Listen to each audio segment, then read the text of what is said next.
All right, so we're grateful for your time. Indeed, we're looking at some updates from our world of business. But before then, my name is Kweku Teme. We'll talk about Ghana's debt stock, and we'll take you straight to the central bank, where we'll give you a feel of exactly what is happening with the policy rate. So we have this and other interesting details coming up this afternoon. You just simply will not want to miss every bit of it. Now let's get to some business, as Ghana's total debt stock has increased by 5 billion cedis more between May and June 2015. According to the figures from the Bank of Ghana, the country's total debt stock now stands at 94.5 billion cedis, and this figure represents 70.9% of the GDP. This was contained in the BOG's summary of economic and financial data for September 2015. The International Monetary Fund's report, after reviewing Ghana's performance under the Extended Credit Facility Program, said Ghana's total public debt stock now exceeded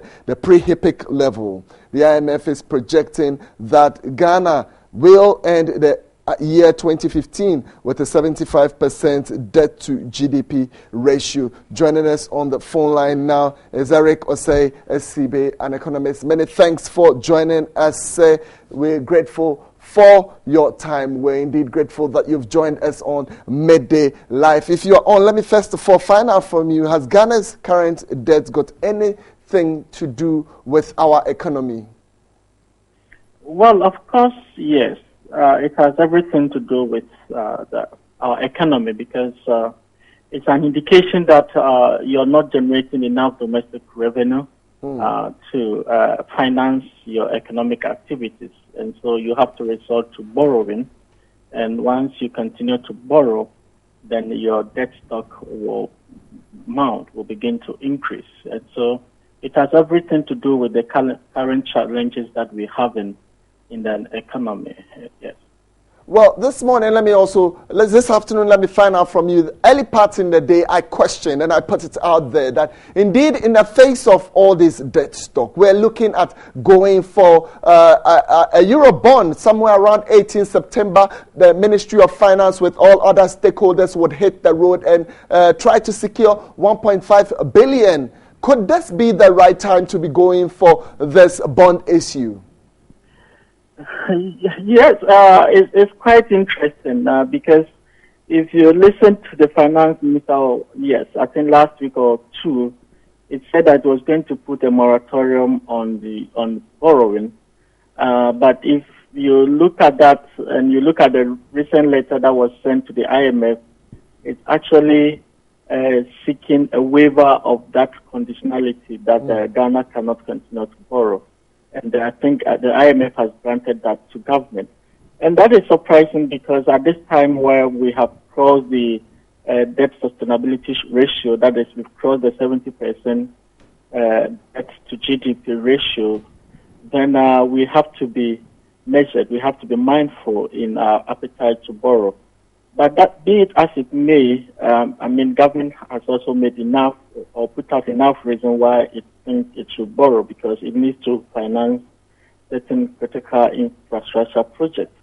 But I believe that the timing is not too good because if you're going to borrow at a time where your macroeconomic conditions is not too good, like we said always, the investor is likely to punish you because they are going to demand higher interest rates. And that will mean that your debt service obligation can shoot up and also make nonsense of your fiscal consolidation, because your debt payments will increase and you are unable to meet your target for fiscal.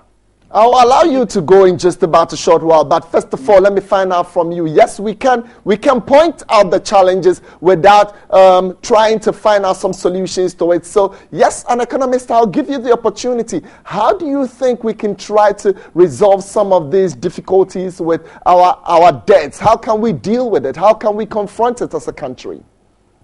Well, we can do quite a lot. For now, government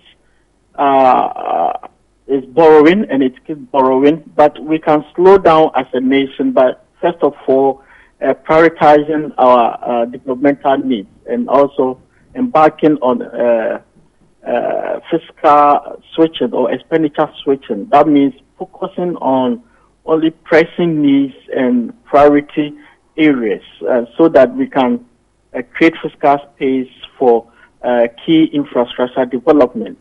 We can also restructure the terms of these loans. I mean, you look at that. If you look at the term structure of the loans that we have, most of them are in the short term, which tend to put huge fiscal burden on government because you borrow and in no time you have to retire these loans, and you may not have gathered enough money, or even the projects may not have been viable enough to pay back these loans.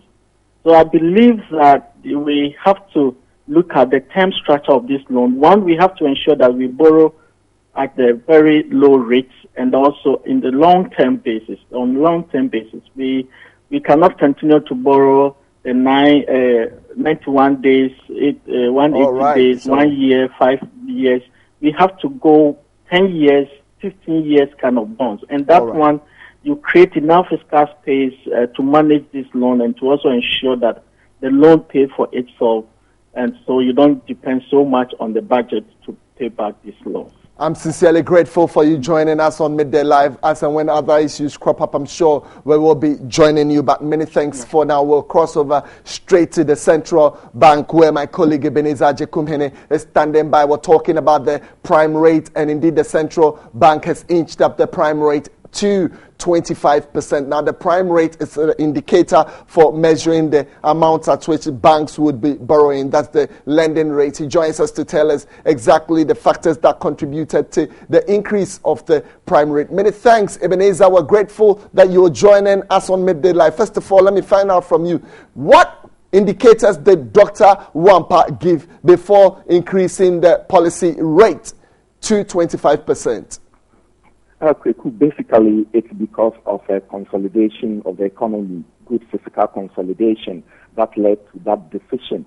And the focus of this increase from 22 to 25% is to target inflation. So that is the issue. And then this has come as a surprise to a lot of experts. They are saying, they have been calling for the Bank of Ghana to reduce the policy rate. But today, it was announced that it has been increased by 100 basic points to 25%. And we already know that, like you said, this is an indicator for interest rate, commercial interest rate. And we know on the average in the country, interest rate is around 35%, which is extremely high. So we are at loss why it will be increased. But the Governor of Bank of Ghana, Dr. Wampa, is saying that this move is to check inflation in the country because it's the one that is lagging behind in the fiscal consolidation. So we're saying the question a lot of people are posing is over focusing on inflation may lead to sacrificing economic growth and the fiscal consolidation as well. He also told us the Eurobond, the government will be going into the Euro market come next Tuesday. That's right. Tuesday, the government is going into the Eurobond. And one thing is our debt ratio to GDP is now 70%. So one wonders why we still want to go into the Euro market for the Eurobond. All right. Thank you very much. I would give you the permission to go off shortly. But did anything else crop up apart from issues surrounding the policy rate, which is of interest? For instance, this afternoon we've been talking about government's debt, which a lot of people believe is out of gear.